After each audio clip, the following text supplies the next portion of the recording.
have already started reflecting about the book of Exodus.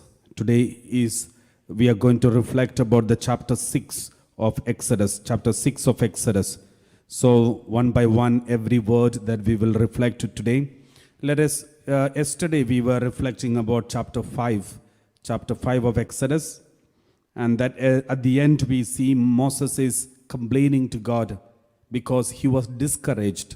He looked at Pharaoh and he was very much impressed with the Pharaoh but not impressed with God. Sometimes it happens. You see, the pharaohs of this world are more powerful than our God and our belief in God. Because the pharaohs are very smart when we compare ourselves with our God. So the same feeling of Moses, sometimes you also may have. Looking at the world, the way the world leaders are working, the way the superpowers of this world are working, the way the laws of the governments are passed, and the way the church is suffocated and suppressed by some leaders. And when you see all these things, you think, oh, this world is more powerful. The world is more impressive, and our God seems to be defeated. Our God is having no power. The church is so strong, but the church is helpless in this world. People are making fun of the church, and people are making fun of the institution of the church. So we feel the pharaohs of this world are more impressive than our belief in God, our God himself. So this is exactly what Moses felt, because the Pharaoh became very strict with the people, and the more they asked for freedom, the more Pharaoh disturbed the people of Israel. He increased the work of them. And then people all started shouting at Moses. They all were against Moses. Even his own people started standing against Moses, because that was the tactic of the Pharaoh. And that is why I said they were more impressed by the Pharaoh than God. That is why Moses is complaining to God. God, the Pharaoh is very active and you are not acting. You are not doing anything. He is increasing the burden of Israel, but you are not doing anything. So he complained. Many a time we also complain. The world is very active. The evil people are flourishing, but you are not blessing your people. You are not saving your people. Then so this is what happened. Let us continue reading. Chapter 6, verse 1. What we just explained, what I explained to you right now, it was from the chapter 5. Now let's read chapter 6. Then the Lord said to Moses, now you shall see what I will do to Pharaoh. So the answer is this. I am not in a hurry, because after all, Pharaoh is also my creation. Just like I created you, I created Pharaoh. So don't expect miracles and wonders instantly. Don't expect intervention of God instantly, because the whole universe is not capable of bearing it. The instant reaction of God, we can't even stand in front of that instant reaction of God. It is better God is slow. Otherwise, none of us will remain here on earth. So that is why God says, now you shall see what I will do to Pharaoh. You will see. Don't worry. Don't be in a hurry. Don't get disappointed, because you don't know the whole salvation history, the whole salvation plan, the whole picture you don't know. You only know what is happening right now. But I know the whole picture. I know the whole picture. You know only one moment, this moment, and what happened in the past. You don't know what is going to happen in the future, but I know past, present, future. Therefore, you calm down, man. So God said to Moses, now you shall see what I will do to Pharaoh. Indeed, by a mighty hand, he will let them go. What does it mean? Because God himself knew already the Pharaoh will not allow him to go, allow the Israel to go. God has already told Moses, don't expect the Pharaoh to leave you immediately. He will not. Only by the mighty hand, he will go. Now God says, I have only spoken slowly with my word, but the next is my mighty hand. My dear brothers and sisters, it is good to listen to the word of God. Don't wait for the mighty hand. So if the mighty hand is involved, it is dangerous for everyone. So God said, I have already spoken, but he didn't listen. But I've told you already, he won't listen. But only through mighty hand, let them go. He will let them go. My dear brothers and sisters, always remember, our God has got the word that is spoken. The second one is mighty hand. So the mighty hand is always with you. Therefore, you don't need to be scared. When you listen to the word of God, make sure that you obey. Otherwise, the mighty hand is going to act. So then he says, by a mighty hand, he will drive them out of his land. By a mighty hand, he will drive them out of his land. With the same power, he will make sure everyone is out. And then verse 2, continue reading. God also spoke to Moses and said to him, I am the Lord. The Lord, Moses was very angry as if he is shouting at his friend. But he doesn't know that whom he is shouting at. He said, I am the Lord. He is reminding who he is. You are only a creature. Don't treat me as a creature as equal to you. Remember, I am the Lord. God is reminding Moses. Therefore, when Moses went and explained to Pharaoh and said, send my people, Pharaoh increased, doubled their disturbance. The work is doubled. Now Moses get disappointed. Moses thought everything will be fine because God is involved. God is acting. Therefore, everything will be so fast. It need not be. Sometimes all your problems will not be solved so fast. Doesn't mean God is active, not active. Even when God is active, God is patient. He has patience. You also should have patience. Sometimes healings can take place instant healing. But sometimes healings can take place slowly. You can see in the Bible, some healings are instant healing. Some healings are slow healing. For example, one person who was a blind man, Jesus made some mud and then put it on his eyes and then asked him, do you see anything? Then he looked around and he saw and he said, I see some human beings like trees. So he must have seen trees earlier. So he saw and said, I can see some human beings who looks like trees. Then again he prayed over and then he got healed completely. So there is a process, healing process. There are so many examples like this. So God can heal people instantly and also sometimes taking time. The same way your problems can be solved instantly and sometimes it will take time. There are so many testimonies we have got from the live streaming. Some of the testimonies are instant healing. And some of the testimonies because after attending the whole live streaming for many months, they were completely changed. The whole family changed. All the family problems are solved. Financial problems solved in a process of long months. So there are different types of healings. Always remember this. God permits this because of some reasons. Maybe because he wanted some purification. He wants to purify the person concerned and also those who are around. And that may be the reason. But that is his plan. So one thing is for sure. God takes time sometimes. Sometimes no time, instant. Let's read. I appeared to Abraham. God said to Moses, I am the Lord. Which God? I appeared to Abraham, Isaac, Jacob as God Almighty. But my name, the Lord, I did not make myself known to them. See, Abraham, Isaac, Jacob, they were the people of the covenant. But the Moses and Israel, the people of the fulfillment of the covenant. There was promise. Promise was given to Abraham, Isaac and Jacob. And the fulfillment of the promise is taking place with the new Israel. Therefore, God says, to them, I revealed myself as a God Almighty.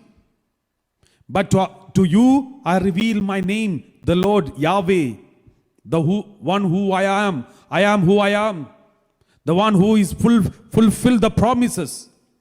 I did not make myself known to them, but I am making myself known to you. Remember this. Verse 4. I also established my covenant with them to give them the land of Canaan, the land in which they resided as aliens. So the promise was given to them. I told them, this land of Canaan, I will give it to you. The promise was given to them, but fulfillment is for you. That is why each experience, there is different name. Eloi, El Shaddai, Adonai. There are so many names because each one is a fulfillment of the promise. So I also established my covenant with them to give them the land of Canaan, the land in which they resided as aliens. Verse 5. I have also heard the groaning of the Israelites, whom the Egyptians are holding as slaves, and I have remembered my covenant. My dear brothers and sisters, God says, I have come because I have made covenant with the ancestors of the Israelites. Whenever you have problem, I remember the covenant with your ancestors.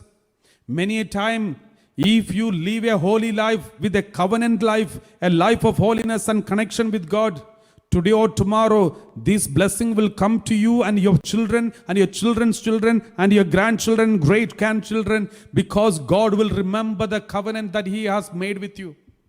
There are many families, you must have seen many families living peacefully, even though they are not prayerful, they don't go to church, they don't believe in God. Many families flourish because somewhere in the ancestry, people were connected to God. They had covenant with God. They had lived a holy life. As a result, God is blessing their children. But this blessing need not continue because these people, they are breaking this blessing. Therefore, my dear brothers and sisters, today you are living a holy life, happy life, blessings, prosperity, everything. Though you are not so prayerful, you are not so committed to God, because your ancestors, somebody in your ancestry were so connected to God, and their covenant, their connection with God turned into a blessing for you. But let me ask you, what are you gathering for your children? What your ancestors gathered for you and now you are enjoying it. But what are you gathering for your descendants, your children? If you have not gathered anything, then what are they going to experience? My dear brothers and sisters, the blessing, the age of blessing is slowly disappearing in this world. Now many are experiencing the blessing because our ancestors were so holy and prayerful. But now there is another generation is being created. A generation of disagreement with God. A generation of curses and evil. A generation of disobedience. And this result also will affect the whole generation, the coming generations. Therefore the Lord says, I have heard the cries of Israelites, therefore I have come to help you. Then verse 6, continue reading. Say therefore to the Israelites, go and tell all the Israelites, I am the Lord. Now this is very famous word of God from chapter 6, verse 6 to 8. Here you can say the famous the famous 7 I wills. The 7 I wills. This is called the 7 I wills. All those who are going through financial problem, marital problem, relationship problem, all the problems. If you read this word of God, repeat this word of God. This is very powerful in the whole Bible. This word of God. Exodus chapter 6 verse 6 to 8. These are called the 7 I wills. So it starts with I will. So 7 times God says, I will do this, I will do this, I will do this. This is what's called 7 I wills. Everyone, every family, make sure you repeat this word of God every day. This is one of the most powerful word of God in the Bible, the whole Bible. If you read, you will understand it. This is the promise which God gave to Israelites during the time of slavery, in the extreme slavery. God told them this word of God. And when they were disappointed, even including Moses and Aaron, they were also disappointed. At this moment, in order to strengthen Moses and Aaron, all of them, God gave this. If anybody who is disappointed, disturbed, disappointed, your leaders are disappointed, priests are disappointed, bishops are disappointed, your family members are disappointed, and you feel no hope. This is the word of God for you to get deliverance. What is this deliverance? What is this word? Say therefore to the Israelites, I am the Lord. The first sentence, I am the Lord. And then first I will free you from the burdens of the Egyptians. Praise the Lord. And deliver you from the slavery to them. I will redeem you with an outstretched arm and with mighty acts of judgment. Verse 7. I will take you as my people, and I will be your God. You shall know that I am the Lord your God, who has freed you from the burdens of the Egyptians. 8. I will bring you into the land that I swore to Abraham, give to Abraham and Isaac and Jacob, and I will give it to you for a possession. I am the Lord. So 7 I wills, you can see. 7 I wills. Once again read. Say therefore to the Israelites, I am the Lord. The first sentence is I am the Lord. And what is the qualifications of this? What God is going to do? I will free you from the burdens of Egyptians and deliver you from the slavery to them. The first one, I will free you and deliver you from the slavery. What does it mean? I will free you from Egyptians means I will free you from the evil afflictions, evil power, and the slavery of the sin. That is what is fulfilled through Jesus Christ. Through the death of Jesus Christ, delivered us burdens. He said, all those who are carrying heavy burdens, come to me, I will give you rest. Jesus said. So that is fulfilled. Praise the Lord.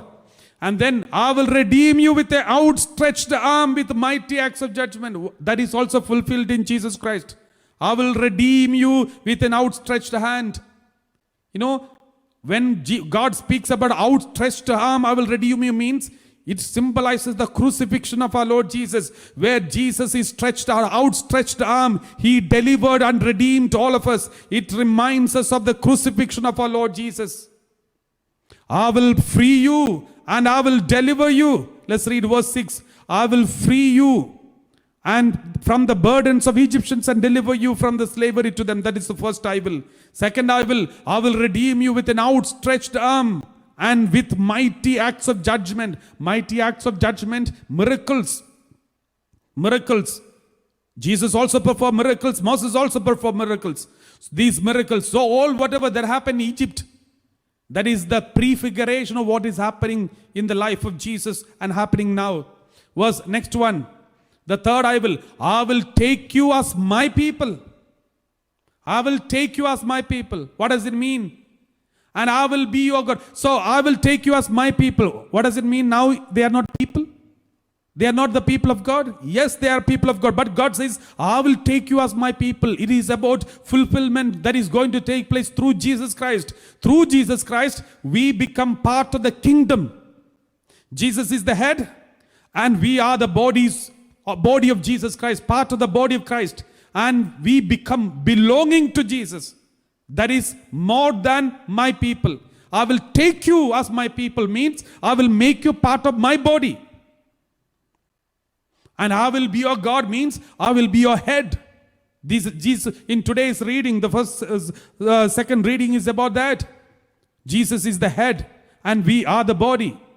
So I will take you as my people. Third I will. Fourth I will be your God. And then fifth I will. You shall know that I am the Lord your God and has freed you from the burdens of the Egyptians. And then verse 8. I will bring you into the land that I swore to give to Abraham, Isaac and Jacob. And I will give it to you for a possession. I am the Lord. Praise the Lord. So these are the 7 I wills of our Lord Jesus, our Abba Father, the Yahweh who has spoken to the Israelites. I will bring you into the land that I swore to you. This I will bring you into the land means it's not only about the promised land, that is land of Canaan, but about the final promised land, that is heaven. That is where Jesus is taking us to. And that is a promise. I will bring you. Therefore, there is an assurance that everyone who believes in God and united to Christ will be taken to heaven. Do you believe in Jesus? Do you accept Jesus as the Lord and Savior? Have you received baptism? Are you united to Christ and following the sacraments? Though you make mistakes, you fall into sins, but you come out through confession. That means you believe in Jesus and you accept Jesus as the Lord and Savior. The Lord is saving you right now. The Lord is promising you, if you do so much, that is more than enough. The Lord says, I will bring you into the land. I swore to you, Abraham, Isaac, Jacob, I will surely take you to the promised land, the final destination, that is heaven. All those who believe in Jesus and accept Jesus as the Lord and Savior, you don't need to be scared. Anyone who is scared whether you will go to heaven, just check, do you believe in Jesus as the Lord and Savior? If you say yes, do you repent of all the past sins you committed, and do you go for regular confessions whenever you fall into sin, unknowingly or knowingly, and are ready not to sin? If you say yes, then remember, you are connected to God, united to God. Heaven is for sure for you. Do not get disappointed. Do not be confused. Just believe in Jesus and accept Him as the Lord and Savior. Do not doubt Him. Just blindly believe Him, because He is our leader. He is our master. He is our God. You will go to heaven. This is the promise the Lord wants to give you, because He promised us, I will bring you into the land. He didn't say, I will try. Maybe you will reach heaven. No, I will bring you into the heaven. I will bring you into the land promised. Praise the Lord. Let's read verse 9. Moses told these to the Israelites, but they would not listen to Moses because of their broken spirit and their cruel slavery. This is also another message. What does it mean? Moses told this mighty sentence, mighty promise. God said, Moses said to Israelites, don't worry, God has promised us 7 I wills. There is a contradiction between 7 I wills of God and 7 I wills of the devil. Devil also has got some will, I will. What is that? Let's read from Isaiah chapter 14, verse 13 onwards. We read like this. Lucifer, when he was in the highest place in the heaven, just below God, then Lucifer said like this, I will ascend to heaven. I will raise my throne above the star of God. I will sit on the mount of assembly on the heights of Zaphon. I will ascend to the tops of the clouds, and I will make myself like the Most High. These are the 5 I wills. And there are 7 I wills of God. What is the speciality of 7 I wills of God and 5 I wills of devil? First of all, he has 5 I will. God has 7 I will. That means God is more powerful there itself. And secondly, all the God's I will means He is not for God. When God speaks, I will do this, I will do that, I will do this, everything is for us. Everything is for others. For everything is for others. God doesn't want anything for Himself. He didn't say, I will sit there, I will go there, I will go to the height, and I will do that. He didn't say that. God doesn't say that. God does everything I will do for you. But what does the devil say? I will do for myself. Devil's I will is always selfish. God's I will is always selfless. So this is the difference between I will. Examine your conscience and see. We also say many times, I will do this, I will do this. But is it selfish or selfless? For example, I will collect all the money, I will make my house and I will make my room the best. I will get 1 car for me and I will get all the food for me. That means that is a small sign that there is a Lucifer growing inside. Sooner or later you may have to add surname Lucifer, because you are slowly becoming a Lucifer. So if you are part of God and God is working and growing inside, then you will say, I will do it for them. I will help them. I will care for them. I will protect them. I will heal them. I will work for them. That will be your attitude. So this is how we come to know who is growing inside of you. Just examine your conscience. Is your I wills are selfish, only self-centered for you and your family and your children and your family? You're only thinking about yourself, never think about others and others' children? Then be careful. It's a clear sign. These are I wills of the Lucifer. If you examine your conscience and see, you always say, I will do it for them, I will help them, I will be giving almsgiving, I will share myself, my things for others, I will do this for them. That means you are growing. Your spirit, God is growing inside. You are connected to God. That means you are in the right path. You will surely go to heaven. So this is how we have to identify this, who belong to God, who belong to the devil. So let's continue reading. Exodus chapter 6 verse 10. Then the Lord spoke to Moses, go and tell Pharaoh. Okay, verse 9. Let's read verse 9. You know, when God said all these things, Moses told this to the Israelites. Moses came and told Israelites, but they would not listen to Moses. Why? Why many people do not listen to God? Why many people did not listen to the word of God? Why many people today in modern world, many people do not accept Jesus as the Lord and Savior? Why they don't go to church? Why don't they believe in God? The reason is written here in this word of God. Because of their broken spirit and their cruel slavery. If you look into any country, especially all the developed countries and also other countries, just examine other even generation, the human beings. Look why the atheism is increasing, why the materialism is increasing, why the communism is increasing, why the religion, the belief in Jesus Christ is going down. The reason is already written there. Why people are not ready to accept Bible and listen to the word of God. Why even when Moses came and spoke to them, these people of God, Israelites, the people of God, why didn't they accept Moses? Why even after miracles that was taking place by Moses, why didn't they accept? Because of the broken spirit and their cruel slavery. Because of the past wounds. I have seen many people, when they speak about God, they are so angry with God. If you speak to them personally, why are you so angry with Jesus? Jesus never did anything wrong to you. Why are you so cruel? Why are you so angry with God? Why do you hate God? Why do you hate religion? Why do you hate church? If you ask them, you will see a broken spirit, a broken heart. Maybe some death, some tragedies that happened, they attribute and they blame God for it. Or maybe cruel slavery of maybe because of the influence of the governments, maybe the First World War, Second World War, and the tragedies that are happening in the world, and maybe the cruel suppressive governments and communist governments and other governments who are suppressing the people. And these are the main reasons. Because of this broken spirit, they don't listen to the word of God. They don't accept God.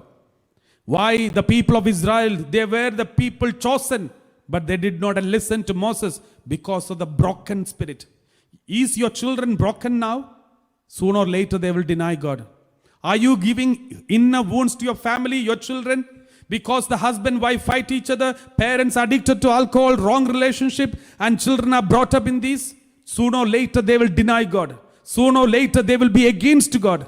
Because the broken spirit and cruel slavery that they went through from their childhood. When they small, fight, husband, wife is fighting, shouting at each other. And these children are brought up in this situation and they are so frightened. They are so scared. All the anger, irritation, they have suppressed inside. And when they are grown up, they will express it. Because these parents were so prayerful. They were so religious. Now the children hate religion. Because these parents, they were so religious and they were fighting with each other. Because of their fight, the children suffered. And therefore children start standing against God. That is why we see in this word of God, because of their broken spirit and their cruel slavery. Praise the Lord. Let's read verse 10. Then the Lord spoke to Moses, don't worry. Go and tell Pharaoh, king of Egypt, to let the Israelites go out of his land. Now, what is happening right now? Moses is disappointed. Israelites are disappointed. Pharaoh is very strong. And God only spoke something. He didn't do anything. And now God is telling Moses. Moses said, nobody is listening to me. Then what did God say? Okay, if they are not listening to you, do one thing. You just go and visit everybody's house and kneel down in front of them, and on behalf of the church, on behalf of everyone, please ask forgiveness. On behalf of God, please ask forgiveness and beg in front of them and say, just listen to me. Did God say that? No. But God said to Moses, don't look at Pharaoh. Don't look at the Israelites. Don't even look at yourself, but look at me and listen to me. Don't look at the Pharaoh. Don't look at the disobedient people of Israel. Don't look at the stubborn Pharaoh. Don't look at the disappointed yourself, but look at me. I am the Lord. Go and tell Pharaoh. My dear brothers and sisters, when you have problems, there is a possibility you may look at them, look at him, look at that, look at these people and say, oh, everyone is falling down, everyone is gone, the church is gone, and faith is gone, and I'm gone, I'm destroyed, disappointed, hopeless and helpless. The Lord says, don't look at them.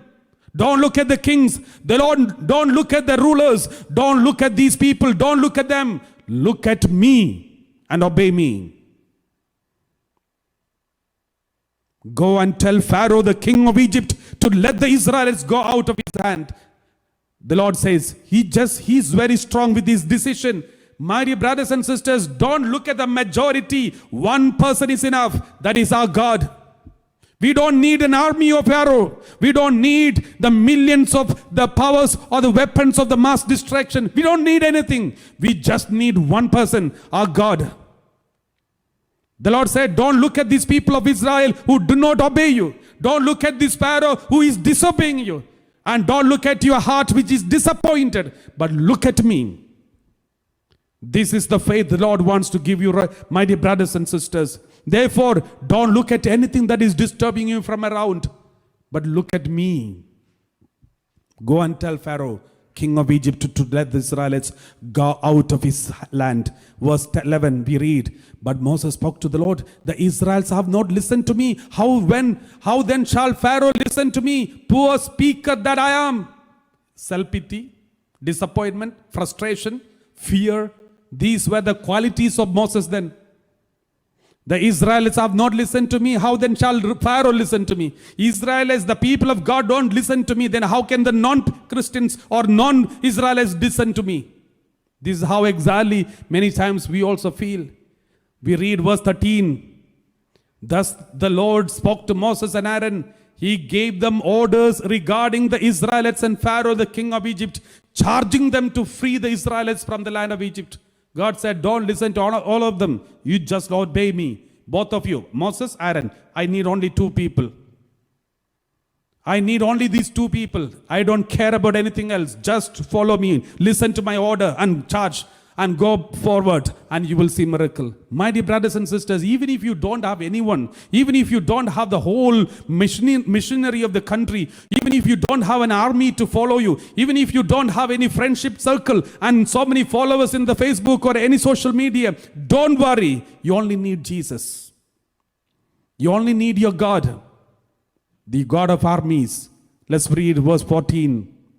The following are the leads of the ancestor house. Now you can see the rest of the passage is about the genealogy of Moses and Aaron. So let me conclude this chapter here. Therefore, my dear brothers and sisters, these are the things that you need to remember in our mind, all what we have heard from this chapter of chapter 6.